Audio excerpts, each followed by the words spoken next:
Magandang araw ng Friday sa inyo mga ka-YouTubero. Kumusta kayo lahat? And samahan nyo ako, balik tayo ng Pasig City. Puntahan natin yung ilang mga lumang bahay doon. And alam nyo, na-curious talaga ako na may feature dito sa ating vlog ang pinakamatandang bahay sa Pasig City, ang Bahay na Tisa.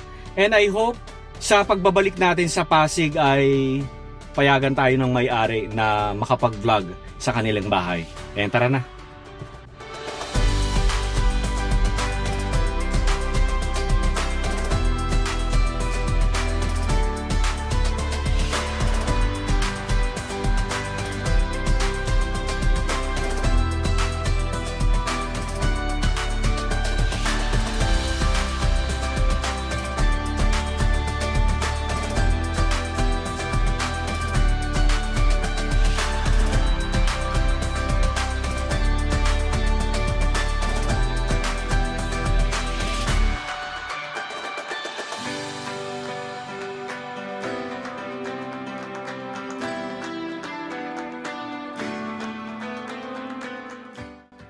Okay, so nagbabalik na tayo dito sa Pasig mga ka-YouTubero. And ayan, mag-aalas 7 na ng umaga. And ayan, nagsara na yung simbahan. But anyway, pasok na rin tayo ng simbahan kahit sarado na. Kahit tapos na yung misa, no? Ayan.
Okay, so galing na tayo ng simbahan mga ka-YouTubero. So diretso tayo dito.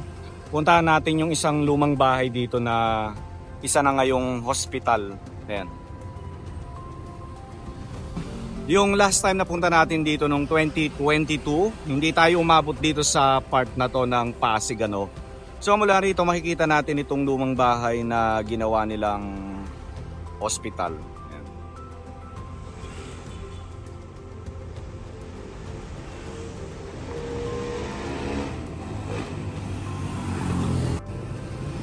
Okay, so nirepurpose nila yung lumang bahay, no?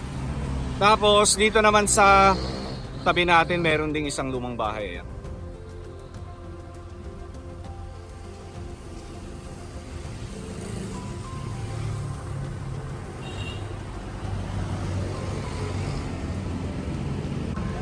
So clinic pala ito mga ka-YouTubero, hindi pala hospital, pasensya naman.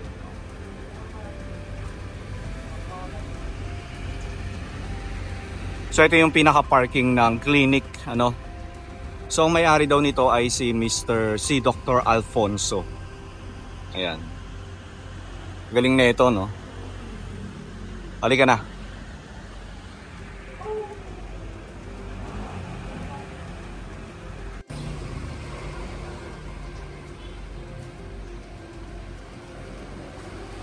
Okay, so isang clinic.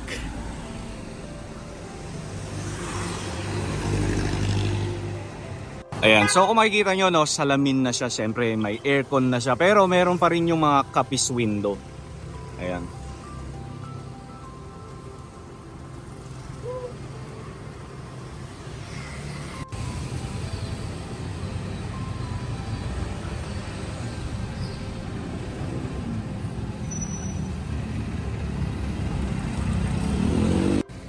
Okay, so dito merong historical marker, ano. itinatag sa pook ng dating Beaterio de Santa Rita de Pasig sa pamumuno ni Madre Superior Consuelo Barcelo.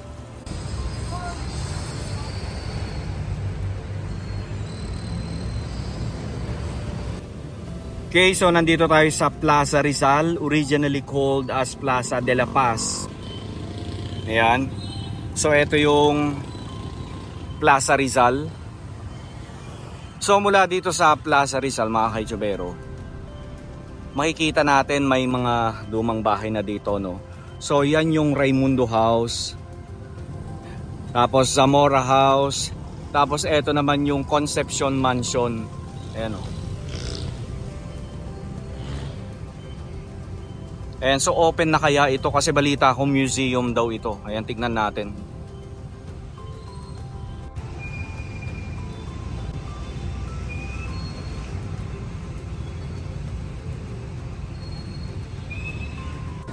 Okay, so ulitin ko lang, Concepcion Mansion na itinayo 1937, ano. Ayan.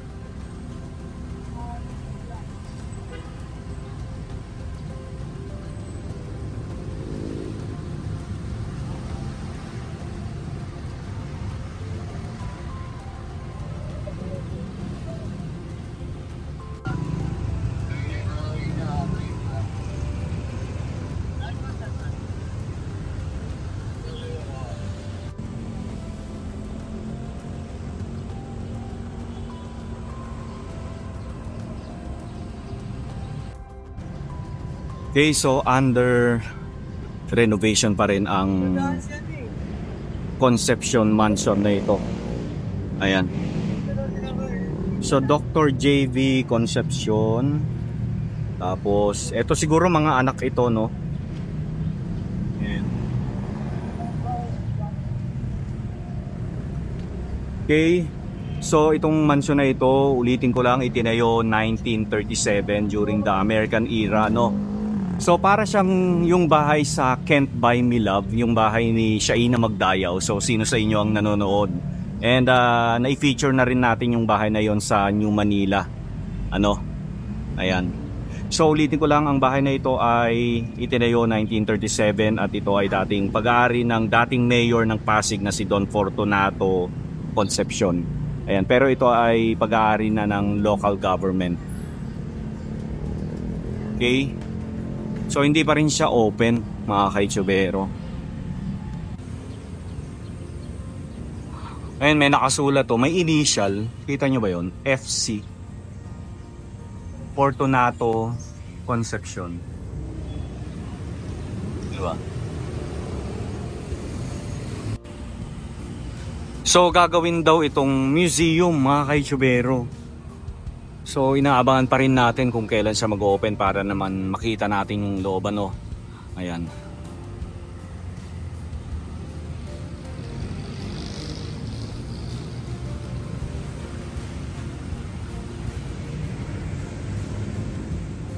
Okay, may initial pa rin.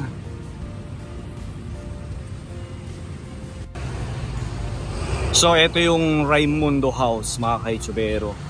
So ito ay tinayo 1920s. Ayan.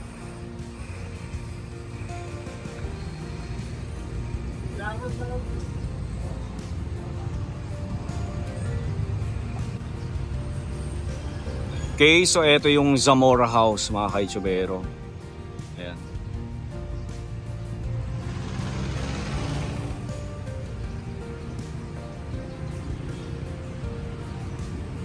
So lakad muna tayo dito. Diretsuhin natin ito. Puntahan natin yung bahay na Tisa.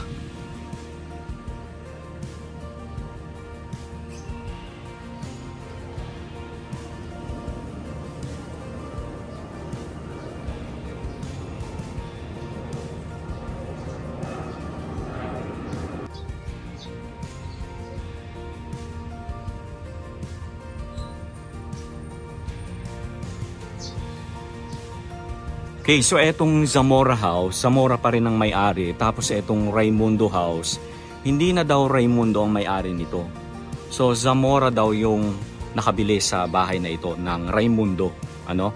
Yan. So balikan natin ito, mga ka-youtubero. So nagpaalam ako doon sa mga nagbabantay kung pwedeng picture lang yung gawin ko. Kasi tinanong ko kung pwede mag-video, sabi nila medyo makalat daw. So picture na lang yung gagawin natin. And so makikita natin dito yung bahay na Tisa. Ayun. Okay, isa sa mga lumang bahay dito sa Pasig, ang bahay na Tisa. So eto, meron tayong follower. Sinuggest niya na puntahan ko nga ito. So pinuntahan ko naman yung last time na punta natin. Tapos binigay niya sa akin yung Facebook page nila. So nag-message naman ako sa kanila. So nung una okay naman yung pag-uusap namin. Pero nung nabanggit ko na vlogger ako, magvi-video, sabi niya hindi daw pwede ang mga vlogger. And ang inaalaw lang daw nila dito sa loob ay mga estudyante. So try natin ulit kung baka pwede na. Okay, bahay na Tisa, mga ka-YouTubero. So grabe, nasisira na yung kisame ng bahay. Kailangan na siyang i-restore kahit unti-unti lang sana.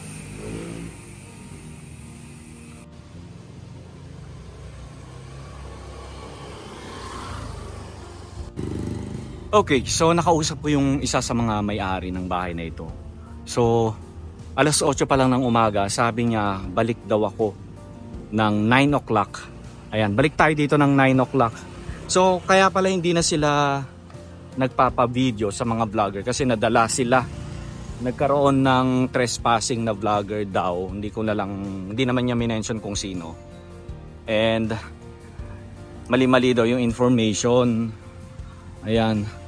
Kaya hindi maganda yung naging experience niya sa ilang mga vlogger. Kaya ayun, buti binigyan tayo ng pagkakataon na bumalik para ma-vlog itong bahay na Tisa. Ayan. Okay, so hindi tayo pinayagan ng caretaker ng bahay na ito. Kasi hindi daw niya makontak yung may-ari ng bahay. Ayan. Okay, so ngayon naman puntahan natin yung bahay ng mga Guanyo. So hindi ako sure kung related si Pia Guanyo sa lumang bahay na ito.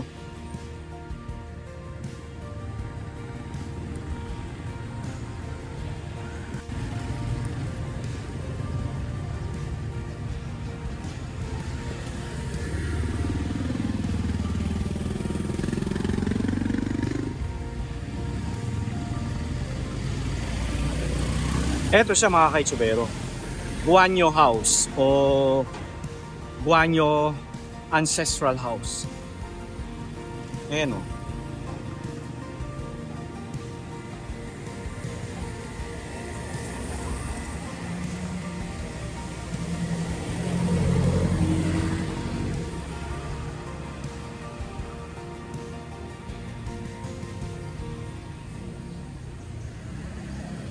Okay. Isa sa mga lumang bahay dito sa Pasig.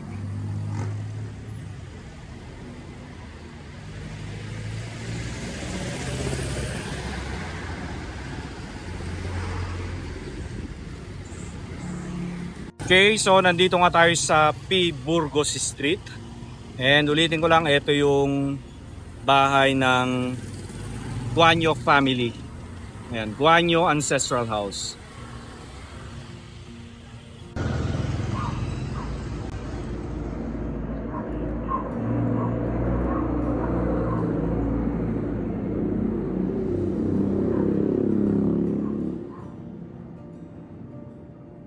Okay, so yung isa sa may-ari nito, isa ring Guanyo, ay tiyahin ni Pia Guanyo. So, yung father ni Pia, kapatid, yung may-ari na nakausap ko, na si Madam kanina. Nakalimutan ko na yung pangalan, pasensya na. Ayan.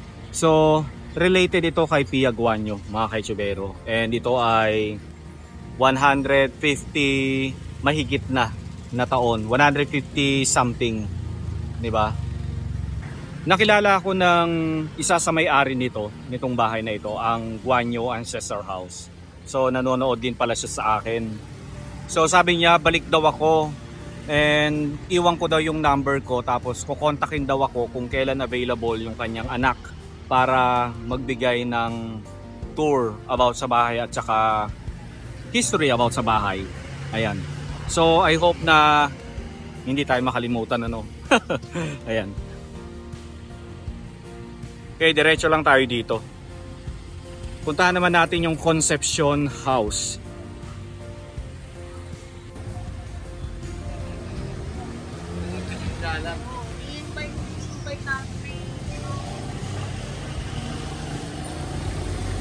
So barangay Bagong Katipunan. Ayun siya oh. Lapit tayo. Here. So yan yung Concepcion House.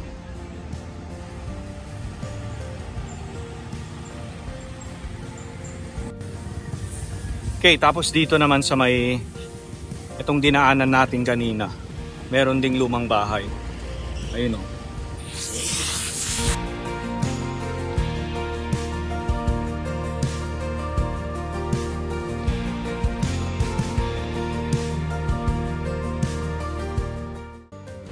Pero picture lang yung ginawa natin, bawal i-video. So, di ba maganda yung binabalikan natin yung mga na-vlog na natin na lugar.